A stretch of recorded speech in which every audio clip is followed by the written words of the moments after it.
This channel does not promote any violent, harmful, or illegal activities. All content provided by this channel is meant for an educational purpose only. আরে কম দে কিন্তু খাঁটি দে MDH Kashmiri লাল লঙ্কার গুঁড়ো। MDH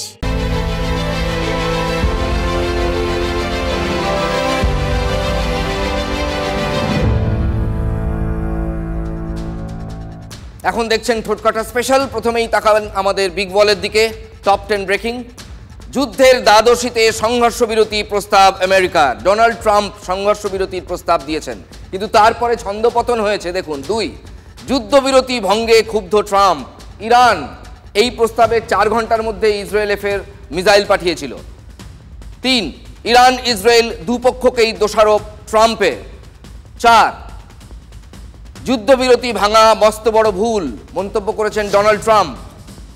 5 নম্বর big break কি আছে? পরমাণু কর্মসূচি জারি রাখবে ইরান, বলেছেন আয়াতোল্লাহ আলী খামেনেই। এটা কিন্তু পরমাণু কর্মসূচি অর্থাৎ শান্তিপূর্ণ পরমাণু কর্মসূচি, পরমাণু বোমা তৈরির কর্মসূচি নয়। কারণ ইরান অফিসিয়ালি স্বীকার করে না সেটা, যে তারা কোনো পরমাণু কর্মসূচি, পরমাণু বোমা তৈরি করছে। 6 যুদ্ধবিরতির মধ্যেই হামলা ইরানের, দাবি ইসরায়েলের।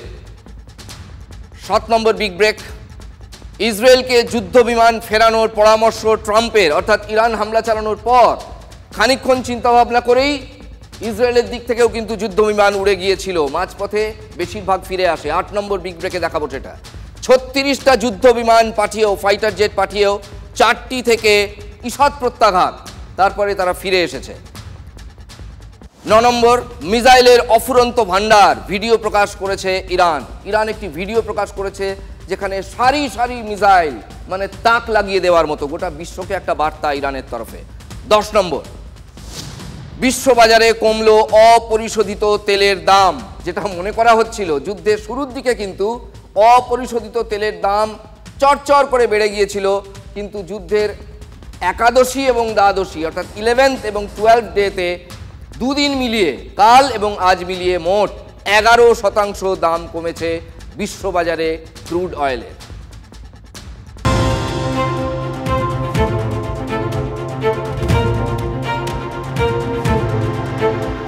ম্যানমেড ফ্লাড তৈরি করা হয়। বাংলার বর্ষায় বাংলায় বন্যা হয় না, ঝাড়খণ্ডের জলে প্রতি বছর বাংলায় বন্যা করা হয়। এগুলো কতগুলো মানুষকে ধোঁকা দেওয়ার কথা। মুখ্যমন্ত্রীর কাজ হচ্ছে লোকের ঘাড়ে বন্দুক রেখে বন্দুক ফাটানো।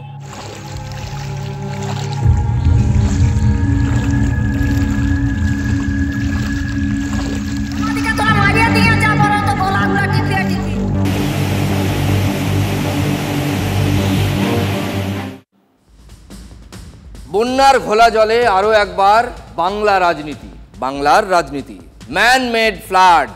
দেখুন, বন্যাও যে ম্যানমেড হতে পারে, তৃণমূল জমানায় এতদিনে এটা রাজ্য কেন, ভিন রাজ্যের মানুষও জেনে ফেলেছেন যে এই রকম একটা অভিযোগ ওঠে। বাম আমলেও বাংলা বর্ষায় ভেসেছে, রাজনীতির পালা বদলেও বানভাসী বাংলার মানুষের দুর্ভোগ যায়নি। কিন্তু সেই দুর্ভোগের পিছনে যে অনুঘটকের মতো কেউ থাকতে পারে, সেটা তো তিনিই দেখিয়েছেন। DVC, Damodar valley corporation. 3.5 লক্ষ কৃষকের ওপর জল চেপেছে, মানে ম্যানমেড ফ্লাড, পরিকল্পিতভাবে বাংলাকে ডুবিয়েছে নিজেদের রাজ্যকে বাঁচাবার জন্য। বারবার বলে বলে বলে বলে ফেড আপ হয়ে যাচ্ছি। কেন্দ্রীয় সরকার ড্রেজিং করে না, ডিভিসি আরো 2 লক্ষ কৃষক জল রাখতে পারে। যখন তোমাদের 70% ভরে, 80% ভরে, তখন তোমরা কেন ছাড়ো না? আর নিজেদের রাজ্যটাকে বাঁচাও, আর সবটা বাংলার উপরে ঠেলে দাও। বাংলার কত বঞ্চনা সহ্য করবে? সিপিএম জমানার কোনো মন্ত্রী বা বাংলার কোনো নেতা তখন বন্যার পিছনের যে অঙ্কটা, সেটা নাকি ধরতে পারেনি, সেটা নাকি তিনিই ধরে ফেলেছেন, অর্থাৎ মমতা বন্দ্যোপাধ্যায়, আমাদের বর্তমান মুখ্যমন্ত্রী। বাংলার বন্যা এই ফর্মুলাটা আপনাদেরও এখন জানা। শুনে শুনে শুনে শুনে হয়তো আপনাদের কানে যখনই শোনেন তখনই মনে হয় আবার সেই এক কথা। মুখ্যমন্ত্রী সেই থিওরিতেই অনড়। আজ ফের একবার সেটা বোঝা গিয়েছে বিধানসভায়। মুখ্যমন্ত্রী বলেছেন, কি বলেছেন? আমাদের এখানে ম্যাক্সিমাম হয় ম্যান মেড ফ্লাড। ডিভিসি না জানিয়ে জল ছেড়ে দিচ্ছে, আমরা জানতাম জল ছাড়ার আগে রাজ্যকে জানাতো, কিন্তু এখন যে সরকার কেন্দ্রে এসেছে তারা এসব মানেই না, না জানিয়েই জল ছেড়ে দেয় তারা, অর্থাৎ ডিভিসি একটি কথাও শোনে না, একটি কথাও মানে না, মানে এ রাজ্যের কথা শোনে না, এ রাজ্যের মুখ্যমন্ত্রীর কথা শোনে না, এটাই তিনি বলতে চাইছেন। তারা বাংলাকে বন্যাত্রাণে 1 পয়সাও দেয় না। আমাদের মুখ্যমন্ত্রী মমতা বন্দ্যোপাধ্যায় খুব মিথ্যে কথা বলেন। ডিভিসির কাজই হচ্ছে যখনই জল ছাড়বে তাকে জানিয়ে জল ছাড়তে হবে, জানিয়ে জল ছাড়ে। মমতা ব্যানার্জির যদি সাহস থাকে তাহলে ওনার যে ডিএম আছে, ডিস্ট্রিক্ট ম্যাজিস্ট্রেট, তাকে দিয়ে একটা স্টেটমেন্ট দেওয়া করান যে ডিস্ট্রিক্ট ম্যাজিস্ট্রেট বলুক যে তাকে খবর দেওয়া হয়নি। 100% ডিভিসি ডিস্ট্রিক্ট ম্যাজিস্ট্রেটকে খবর দিয়ে জল ছাড়া হয়। যখন জলটা ছাড়ছে তখন তো ওই কমিটির বৈঠকে কি ঠিক হলো, রাজ্য সরকার কি চিঠি দিয়ে অনুরোধ করলো, এগুলো তো কর্ণপাত করছে না। জলটা ছাড়ার সময় তাদের মতো করে বিপুল জল ছেড়ে দিচ্ছে, কিন্তু প্রতিবার এটা নিয়ে রাজনীতি করা কেন করেন? আমি তো বলছি বেহিসেবি জল ছেড়ে দিচ্ছে। এই বেহিসেবি জলটা যদি আবার আমাদের এখানকার ভারী বর্ষণের সঙ্গে যুক্ত হয় তাহলে সেই জায়গাটায় গিয়ে একটা জলমগ্ন এলাকা তৈরি করে দিচ্ছে। নিজের কাজগুলো করেন না, আর সবসময়তে কেন্দ্র হলেই, কেন্দ্র ইনস্টিটিউশন হলেই তাকে দোষ দেওয়া, কি ধরনের রাজনীতি এগুলো? বন্যার ঘোলা জলে রাজনীতির মাছ ধরতেই কি এই বিতর্ককে বছরের পর বছর জিয়ে রাখা হয়েছে বা টিকিয়ে রাখা হয়েছে? আচ্ছা, তর্কের খাতিরে যদি ধরেও নেওয়া যায় যে ডিভিসি রাজ্যকে না জানিয়ে জল ছাড়ে, যদি জানিয়ে জল ছাড়তো তাহলেও কি বাংলার এই জলছবি বদলে যেত? যেত না। জল তো জলই, আরে সে তো ভাসিয়েই নিয়ে যাবে। রাজ্য কখন বলবে সেই অপেক্ষায় থেকে ডিভিসিকে যদি জল ছাড়তে হয় তাহলে আর একটা বড় বিপর্যয় দেখা দেবে। প্রশ্ন তো ওঠে, যেখানে ডিভিসির জলের কোনো সম্পর্ক নেই, আমরা তো আপনাদের 2 দিন দেখিয়েছি, সেই এলাকাগুলো কেন জলে ভাসে? নিজেদের কাঁধ থেকে দায়িত্ব ঝেড়ে ফেলতেই কি ডিভিসি বাংলার শাসকের সহজ টার্গেট, মানে নন্দ ঘোষ? রাজ্যে অল্প একটু বৃষ্টি হলেই সারা রাজ্য ভাসছে। আপনি রাজ্যের কথা ছেড়ে দিন না, কলকাতা মেট্রোপলিটন সিটি পশ্চিম ভারতবর্ষের অন্যতম 5টা শহরের একটা শহর। এই শহরে 1 ঘন্টার যদি ঝেপে বৃষ্টি হয় নৌকো নামাতে হয়। এই প্রশ্নগুলো তো উঠছেই। দেখুন, বিরোধীরা বলছে, কাল আপনিও এই প্রশ্ন তুলবেন, হয়তো তোলেনও, তার জন্যই কি সচেতনভাবেই মুখ্যমন্ত্রী ম্যান মেড ফ্লাডের এই ম্যাক্সিমাম শব্দটা জুড়ে দিয়েছেন শব্দটার আগে? দেখুন, ডিভিসির কথা এলে ঘাটালের কথা পিঠোপিঠি চলে আসে। ঘাটাল মাস্টার প্ল্যান, বাংলার বঞ্চনার রাজনীতিতে কেন্দ্রের বিরুদ্ধে বাংলার শাসক তৃণমূলের ঘাটাল মাস্টার প্ল্যানও কিন্তু একটা অভিযোগের হাতিয়ার। আজ বিধানসভাতে মুখ্যমন্ত্রী বললেন, ঘাটাল মাস্টার প্ল্যান আমরাই করব। মমতা বন্দ্যোপাধ্যায় বলেছেন, আমরা ঘাটাল মাস্টার প্ল্যান করছি, একটু সময় লাগবে এত বড় প্রকল্প করতে, কিন্তু আমরা এটা করব, আমরাই করব। কেন্দ্রীয় সরকার 1 পয়সাও দেয়নি, আমরা নিজেরাই এই প্রকল্প করছি। এই প্রজেক্ট করতে গিয়ে জমি নিয়ে যদি কোনো সমস্যা হয় তাহলে প্রজেক্ট একটু ঘুরিয়ে দিতে অনুরোধ করব, যাতে সাধারণ মানুষের কোনো অসুবিধা না হয়। রিপিট করছি, কেন্দ্র সরকার 1 পয়সাও দেয়নি, দেয় না, আমরা নিজেরাই এই প্রজেক্ট করছি। মানে এখানেও সেই বঞ্চনার অভিযোগ। যে রাজনীতির ফসল 24এও তুলেছে তৃণমূল। মুখ্যমন্ত্রীর বিরোধিতায় পাল্টা সরব হিরণ চট্টোপাধ্যায়। কেন্দ্রীয় সরকার 30শে জুন 2022 এই ঘাটাল মাস্টার প্রকল্পের ফেজ 1-এর জন্য 1238 কোটি 95 লক্ষ টাকা দেওয়ার জন্য মঞ্জুর করে দিয়েছিল, ক্লিয়ারেন্স দিয়ে দিয়েছিল, এবং রাজ্য সরকারকে বলেছিল যে এরপরে আপনারা জমি অধিগ্রহণ করে আমাদেরকে জানাবেন, তাহলে আমরা এই টাকাটা আপনাদেরকে দেওয়ানোর ব্যবস্থা করব। কিন্তু রাজ্য সরকার সেই 2022 30শে জুনের পর থেকে কেন্দ্রীয় সরকারকে কোনো রকম সাহায্য করেনি, একটা জমির কথাও লিখে পাঠায়নি যে আমরা জমি অধিগ্রহণ করেছি। আজকে বারবার কেন্দ্র সরকার থেকে জমি দিতে বলা হচ্ছে, জমি দিচ্ছে না। আজকে রেলওয়ের কোটি কোটি টাকার কাজ স্থগিত হয়ে রয়েছে, জমি দিচ্ছে না। আর তারপর বলছে যে কেন্দ্রের বঞ্চনা। প্রতিটা কথাই মিথ্যে কথা বলা, প্রতিটা কথায়। হিরণ চট্টোপাধ্যায় দিয়ে দিয়েছেন, চিঠিটা প্রকাশ করে দিয়েছেন। উত্তর দিন মুখ্যমন্ত্রী, আপনার যদি মুরত থাকে, জমিটা দিচ্ছেন না কিসের জন্য? এবং এই সাংসদ 2022-এর 30শে জুনের পর থেকে এই কপি পাওয়ার পরে এই সাংসদও এই বিষয় নিয়ে একবারও প্রশ্ন করেনি, কেন্দ্রীয় সরকারকে কোনো রকম সাহায্য করেনি। তো ফলে এটা সর্বৈব মিথ্যে কথা। সব সময়তে চালাকি। আর ঘাটালের লোকগুলো আজকে প্রতি বছর এই বর্ষাকালে তারা এইভাবে ভুক্তভোগী হবে, এগুলো তো মানা যায় না। হিরণের মুখে শুনলেন তো, সাংসদ মানে সাংসদ দেবের সঙ্গে কিন্তু হিরণের টক্কর আছে। ঘাটালে দেবের কাছেই হারতে হয় বিজেপির প্রতীকে দাঁড়ানো হিরণ চট্টোপাধ্যায়কে। দেব নিজেও ঘাটাল মাস্টার প্ল্যানকে শর্ত হিসেবে রেখেই শেষ লোকসভা ভোটে প্রার্থী হতে রাজি হয়েছিলেন। তার কিছুটা অনিচ্ছা ছিল, তিনি নিমরাজি ছিলেন। কিন্তু শোনা যায় যে দেব এটা তার দলকে বলেছিল যেটা রাজ্য সরকারকেই দায়িত্ব নিতে হবে। ফলে ঘাটালের দুর্ভোগ দেখে দুদিন আগে সোশ্যাল মিডিয়ায় একটি পোস্টও করেন দেব। কি ছিল তাতে লেখা? কেন্দ্র রাজ্য দড়ি টানাটানির পর সদ্য মাস্টার প্ল্যানের প্রাথমিক কাজ শুরু হয়েছে, যদিও ঘাটাল আছে ঘাটালেই, দুর্গতির কোনো শেষ নেই। অন্তত 4-5 বছর তো নয়ই, অর্থাৎ মানে আগামী 4-5 বছর এই দুর্গতি থাকবে, এটাই তিনি বোঝাতে চেয়েছেন। তবে বরাভয় দিতেও ছাড়েননি তিনি। জানিয়েছেন ঘাটালে বন্যা হওয়ার পর মানুষের অভিমান যথারীতি জনপ্রতিনিধিদের উপরেই আসবে, তবে দুর্যোগের সময় সরকার এবং প্রশাসন মানুষের পাশে আছে সব সময়। এখানেও টক্কর, রাজ্য সরকার পাশে কোথায়? ঘাটালের শহরে যে আজবনগরের পাশে যে আমি গিয়েছিলাম, সেইখানে গিয়ে দেখলাম যে মানুষ এভাবে সাঁতরে বাড়ি ফিরছে। এসডিও থেকে শুরু করে পুলিশ থেকে শুরু করে কেউ নেই, একটা নৌকা নেই, কোনো ত্রাণ সামগ্রী নেই, কোনো জামা কাপড় নেই, কোনো খাবার দাবার নেই। মানুষ হাহাকার করছেন যে সরকার, এসডিও, পুলিশ, প্রশাসন, সাংসদ কারোর পক্ষ থেকে কোনো রকম সাহায্য নেই। ঘাটাল মাস্টার প্ল্যানটা আসলে তৃণমূল বা দেবের মাস্টার প্ল্যান। ও বলেছিল এইবারের মধ্যে না হলে আর আমি প্রচার করতে আসবো না।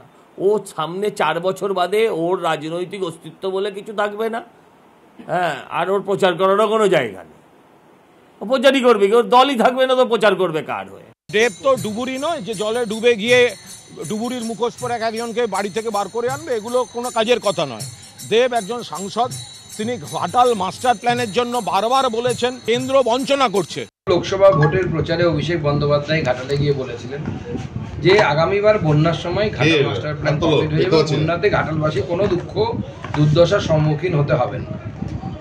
এখন তাহলে তৃণমূল কংগ্রেসে সর্বভারতীয় সাধারণ সম্পাদক, তার যদি কথার দাম না থাকে, মানে তিনি এক কথা যদি মিথ্যেবাদী হন, তাহলে গোটা পার্টিটার কি অবস্থা? তাহলে ভাবুন, মিথ্যেবাদীদের পার্টি হবে মনে হচ্ছে। সেই জন্য আজকে আমি প্রধানমন্ত্রীকে চিঠি লিখে পাঠিয়েছি যে যদি কোনো রকম প্রভিশন থাকে প্রধানমন্ত্রীর দপ্তরের পক্ষ থেকে, তাহলে রাজনীতির ঊর্ধ্বে গিয়ে ফেডারেল স্ট্রাকচারে যদি সম্ভব হয়, তাহলে যেন প্রধানমন্ত্রীর তহবিল থেকে এই ঘাটালে মানুষের বন্যায় যারা আক্রান্ত, যারা তাদের জন্য যদি উনি কিছু করতে পারেন, তাহলে আমি পশ্চিমবঙ্গবাসী হিসেবে ওনার কাছে কৃতজ্ঞ থাকবো বলে একটা চিঠিও লিখেছি ওনাকে। মমতা বন্দ্যোপাধ্যায় ঘোষণা করেছেন রাজ্য নিজের তহবিল থেকে করবে, সেই কাজ শুরু হয়ে গিয়েছে। ফলে এটা তো আলাদিনের আশ্চর্য প্রদীপ নয় যে এতদিনের কেন্দ্রের বঞ্চনা, আমরা একটা প্রদীপ ঘষে দিলে আমার সব সমস্যা দূর হয়ে গেল। প্রথম কথা, কেন্দ্র কেন এতদিন বঞ্চিত করেছে? ম্যানমেড বন্যা নিয়ে যথারীতি বাংলায় আবার নতুন করে যুদ্ধ শুরু হয়ে গেছে। এটা যদিও পুরনো যুদ্ধ, তাতে আবার ইন্ধন যোগানো হয়েছে, অর্থাৎ রাজনীতিকরাই ইন্ধন যোগাচ্ছেন। এটা নিশ্চয়ই আর কারো বুঝতে বাকি নেই। বর্ষা সবে শুরু হয়েছে, এর মধ্যেই জলঘোলা কোন পর্যায়ে গেছে, এই জল নিয়ে জলঘোলা আপনাদের দেখালাম। তবে জলঘোলা শুধু এই ইস্যুতে নয়, আরও অনেক অস্ত্র রাজ্যের ভাণ্ডারে ভরা, ভাবতেও পারবেন না। এবার চলুন জয় জগন্নাথ বলে বরং পরের বিতর্কে যাই। রথযাত্রা এসে গেল, দুয়ারে কড়া নাড়ছে, কিন্তু সঙ্গে কড়া নাড়ছে বিতর্ক। এই যেমন ধরুন, এবার রথে কোথায় যাবেন? দীঘা যাবেন না পুরী যাবেন? এবছর কিন্তু এই প্রশ্নটা যথেষ্ট গুরুত্বপূর্ণ। আপনার মনে হতে পারে যেটা ফুল টস বল, ধুম করে একবারে সপাটে ব্যাট চালিয়ে বাউন্ডারি পার করে দেব, কিন্তু আমি তো টোটকাটা, তাই স্পষ্টই বলছি এবার কিন্তু এত সহজ নয় এই ডিসিশন নেওয়া। এটা পুরো গুগলি, কারণ দীঘা এবার নাকি পুরীকে টক্কর দেবে, এই রকম একটা টার্গেট রয়েছে রাজ্যের। এবার পুরীতে হয়তো শাসক দলের নেতা মন্ত্রীদের কারোরই যাওয়া হচ্ছে না। দলের তরফে কি নির্দেশ? সরকারিভাবে এ ব্যাপারে কোনো কেউ মন্তব্য না করলেও কানাঘুষো শোনা যাচ্ছে দলের শীর্ষ স্তর থেকে নির্দেশ গিয়েছে 27 তারিখ অর্থাৎ সোজা রথ এবং 5ই জুলাই উল্টো রথের দিন দীঘাতেই থাকতে হবে দলের নেতা, কাউন্সিলর, মন্ত্রীদের। দেখুন, সবটাই কিন্তু অলিখিত, আনঅফিশিয়াল। তৃণমূলে কেউ মুখ ফুটে এটা স্বীকার করবেন না যে এমন নির্দেশ এসেছে, অর্থাৎ ছুটতে হবে দীঘায় এবার রথে, পুরীর প্ল্যান ক্যান্সেল। তবে ভেতরের খবর এটাই নাকি বাস্তব, এটাই সত্য, এরকম নির্দেশ দেওয়া হয়েছে। সব যদি ঠিকঠাক চলে তাহলে আগামীকাল মুখ্যমন্ত্রী সম্ভবত দীঘা রওনা হয়ে যাচ্ছেন। সেখানে রথযাত্রার অনুষ্ঠানের সমস্ত খুঁটিনাটি তিনি নিজে তদারকি করবেন। শাসক দল কোমর বেঁধে আসরে নামছে। দীঘার রথকে এবার একটা মহোৎসবের চেহারা দিতে প্রস্তুতিতে শাসক শিবির কোনো রকম খামতি রাখছে না। তৃণমূল সর্বশক্তি দিয়ে ময়দানে ঝাঁপাচ্ছে। অন্যদিকে বিজেপি, তারাও ঝাঁপিয়েছে। শুভেন্দু অধিকারী রণংদেহী মেজাজে ঘুরছেন একের পর এক জায়গায়। জয় জগন্নাথ বলে যেন যুদ্ধের দামামা বেজে গেছে। রথযাত্রাকে সামনে রেখেই ফের হিন্দু ঐক্যের পক্ষে জোরালো সওয়াল বিজেপির, এবং এই লক্ষ্য পূরণে হাজারো পরিকল্পনাও হয়ে গেছে গেরুয়া শিবিরের। বিভিন্ন রথযাত্রা কমিটিকে নিয়ে আগেই সভা করেছেন শুভেন্দু অধিকারী। রামনবমীর মতো রথের দিনও পথে নামার ডাক দিয়েছেন তিনি নিজেও ময়দানে থাকছেন সেদিন। একটা নয়, একাধিক কর্মসূচি, কলকাতা, তমলুক, মেচেদা, এই সব জায়গায় ছুটবেন তিনি, রথযাত্রায় অংশ নেবেন। দেখা যাচ্ছে সব পক্ষেরই প্ল্যান, প্রোগ্রাম, অঙ্ক কষেই একদম তৈরি। মানে রথযাত্রাকে কেন্দ্র করে A to Z সব ঝালিয়ে নেওয়া চলছে এখন দুপক্ষেরই। এরই মধ্যে দীঘা কিন্তু সরগরম। এতদিন দীঘা মানে আপনি কি বুঝতেন, বাঙালি কি বুঝতো? এই উইকেন্ডে একদিন, 1.5 দিন, বড়জোর 2 দিনের জন্য একটু পর্যটন, সমুদ্র স্নান, ওই বালুকা বেলায় বসে থাকা, তাই তো? শুধুই পর্যটন, ব্যাগ গুছিয়ে বেরিয়ে পড়লেই হলো। এই ধর্মতলা থেকেই তো বাস ছাড়ে কাঁড়ি কাঁড়ি। সমুদ্র হাতের কাছে, একটু নিরালা, কোনো কোনো জায়গায় বেশি ভিড়, একটু বিরক্তিকর বটে কোনো কোনো সময়। তবে এবার দীঘা শ্রীক্ষেত্র হয়ে ওঠার পথে। জগন্নাথ মন্দিরকে বিশ্বের দরবারে তুলে ধরতে উদ্যোগী মুখ্যমন্ত্রী মমতা বন্দ্যোপাধ্যায়। আর তৃণমূল নেতারা, তারা কি ভাবছেন? তারা মুখে বলছেন এলাকাতেই থাকবেন, বাড়িতেই থাকবেন, আবার কেউ কেউ বলছেন উল্টো রথে দীঘায় যাবেন। তাহলে পুরী? ঈশ্বর সর্বত্র বাস করেন। আমার বাড়িতেও জগন্নাথ দেব, আমি অনেকবার পুরী যাইনি, আমার বাড়িতেই জগন্নাথ দেব উল্টো রথ পালন করেছে। তো সেটা কোনো ব্যাপার নয়, মনে ভক্তি থাকলে যেখানে গিয়ে ঈশ্বরকে সাধনা করা যায়। উল্টো রথে এবারে হয়তো দীঘায় যেতে পারি। অবশ্যই তো যাব, আমরা নিশ্চয়ই যাব, কিন্তু আমরা রথে আমাদের যেহেতু মন্দির আছে সেই মন্দিরে আমরা অনুষ্ঠান করি। রথে আমরা এখনও ঠিক করিনি, প্রতিবার তো আমরা যাই না, কখনো কখনো যাই, কখনো কখনো যাই না। কোথাও একটা যাব, হয় দীঘায় যাবো, নয় পুরী। এতদিন দর্শন করবার জন্য আমরা পুরীতে যেতাম উল্টো রথের সময়। এখন প্রভু যখন স্বয়ং আমাদের এখানে চলে এসছেন, তখন এখানেই তাকে দর্শন হয়ে যাবে। মোদ্দা কথাটা হলো, বাংলায় রথযাত্রাকে কেন্দ্র করে রাজনীতির পারদ চড়ছে এবং আগামী 2 দিন আরও চড়বে। শুক্রবার রথ, সেটা বলাই বাহুল্য, জোর লড়াই বেঁধে গিয়েছে। আসলে এটা শুধু রথের দড়ি টানাটানি, রথের দড়ির রাস কার হাতে থাকবে তা তো নয়, 26-এর রাস কার হাতে থাকবে তারও কিন্তু এখন থেকেই প্রস্তুতি শুরু হয়ে গেছে। এর আফটার এফেক্ট 26-এ গিয়ে পড়তে পারে এমন একটা সম্ভাবনা আছে, এবং সেটা জেনে বুঝেই ঝাঁপিয়েছে সব পক্ষ। চুল চেরা অঙ্কের খেলা সব। হিন্দুত্ব ইস্যুতে কে কত পয়েন্ট স্কোর করতে পারে, তাই রথের ময়দানের চেয়ে ভালো আসর আর হতে পারে না।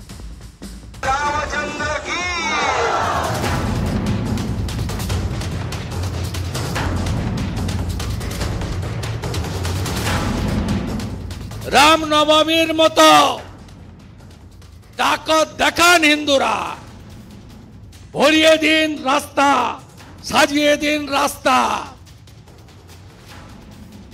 সনাতনের ঐক্য গড়ে তুলুন। বিরোধী দলনেতার হিন্দু ঐক্যের ডাক কি দীঘা থেকে দূরে দূরে থাকার আরেক নাম?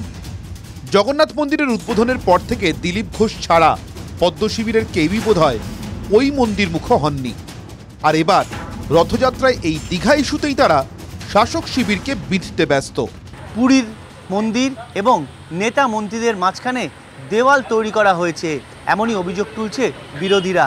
তৃণমূলের কাউন্সিলরদের জিজ্ঞাসা করুন, যারা চিরকাল পুরীর রথ টেনে এনেছেন, তারা ওই লেডি জংয়ের নির্দেশে দীঘায় গিয়ে ধেই ধেই করে নাচবে কিনা। উনি ওই হাতির দাঁতের মতো একটা কথা দেখানোর জন্য বলেন, আবার পিছনে আরেকটা কথা বলেন, এটা আমরা বারবার দেখে এসেছি। তো এখানেও হয়তো উনি ওটা বলছেন, অলিখিতভাবে বলছেন যাওয়া যাবে না, কিন্তু যারা যাবার তারা যাবে, কারণ ওনার দলেও ওনার ডিসিশনকে মানা হয় না, এরকম অনেক এক্সাম্পল আমরা দেখতে পাই। তৃণমূলে প্রচুর কাউন্সিলর যায়, প্রচুর, আমি জানি। তারা এবার কি কার দড়ি ধরে টানবে, কার দড়ি ধরে মারো টান বলবে, রাজা হবে খান খান, রানী হবে খান খান, কি বলবে আমি বলতে পারবো না। এদিকে বিরোধী দলনেতা স্পষ্ট করে কি বলছেন জানেন? হিন্দু ঐক্যবদ্ধ হবে তো, এই হিন্দুদের প্রোগ্রাম। জগন্নাথ দেবের রথযাত্রা তো অন্য ধর্মের লোকের প্রোগ্রাম নয়। বিজেপির কোনো নেতা তিনি রথ করাতে নামছেন, এগুলো হাস্যকর। যাদের লোক নেই, জন নেই, তারা হচ্ছে এই পয়সা দিয়ে পোস্টার ছাপিয়ে এজেন্সি দিয়ে দেয়ালে 4টে ছবি মারিয়ে দেয়। এদের সঙ্গে গ্রাউন্ড রিয়েলিটির কোনো সম্পর্ক নেই। এর মধ্যে আবার জল ঘোলা চরমে দীঘার জগন্নাথ মন্দিরের প্রসাদ ঘিরেও তৃণমূলের মন্ত্রী বিধায়ক থেকে নেতারা ঘরে ঘরে ছুটছেন এই প্রসাদ নিয়ে। ভোটের প্রসাদও এর সঙ্গে জুড়ে, তাই কি? মমতা ব্যানার্জি তো প্রতিটা ক্ষেত্রে, সর্বক্ষেত্রে রাজনীতি করে, বিভিন্ন জায়গায় বানিয়ে সেগুলো দ্রব্য সামগ্রী হিসেবে রেশনের থ্রুতে কোথায় ওদের জনপ্রতিনিধিদের দ্বারা ওই প্রসাদ বিতরণ হচ্ছে। এ তো হাস্যকর। এটা ধর্মকে নিয়ে খেলা নয়, এটা রাজনীতি নয়। এই রাজনীতির শিকড় আসলে বাংলার প্রতিটা ক্ষেত্রেই এমনভাবে ছড়িয়েছে যে পুজো পর্বও বাদ যাচ্ছে না। সবে তো শুরু, রথে কত রঙ্গ দেখা বাকি এখন থেকেই এ প্রশ্ন ঘুরছে। এটা উচিত ছিল দীঘা থেকে কাঁথি পর্যন্ত রথযাত্রায় টেনে দেওয়া, তাহলে শুভেন্দু মমতা একই দড়িতে আটকে যেত, ভালোই হতো।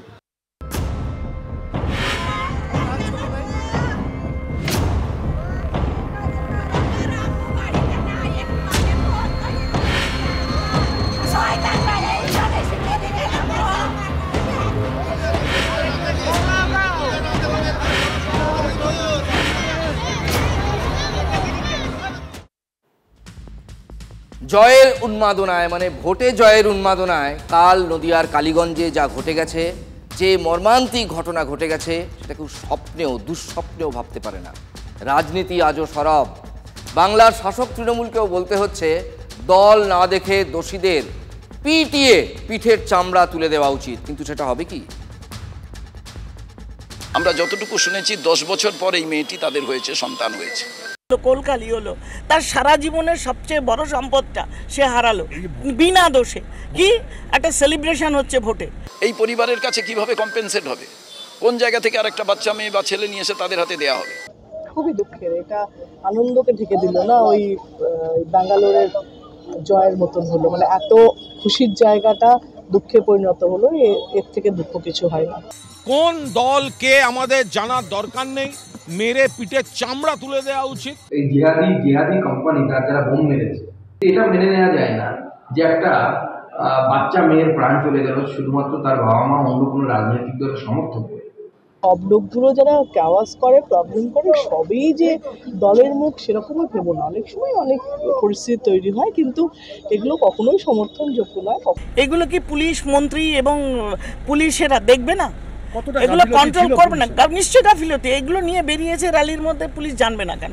পুলিশ যা যা কঠোরতম ব্যবস্থা, সেটা ফাঁসির সাজা হোক বা যা হোক, সমস্ত কিছু নিক। তাদের ইন্টেলিজেন্স কি করছিল? আমি এসপির কাছে প্রশ্ন করেছি, আপনার ইন্টেলিজেন্স কোথায়? র্যালিতে তারা সকেট বম নিয়ে উল্লাস করছে, আপনার কাছে এই খবর নেই কেন? That is answerable. মাননীয় মুখ্যমন্ত্রী এখন বড় বড় কথা বলছে, লজ্জায় অন্য কোনো মুখ্যমন্ত্রী হলে তিনি লজ্জায় মুখ দেখাতেন।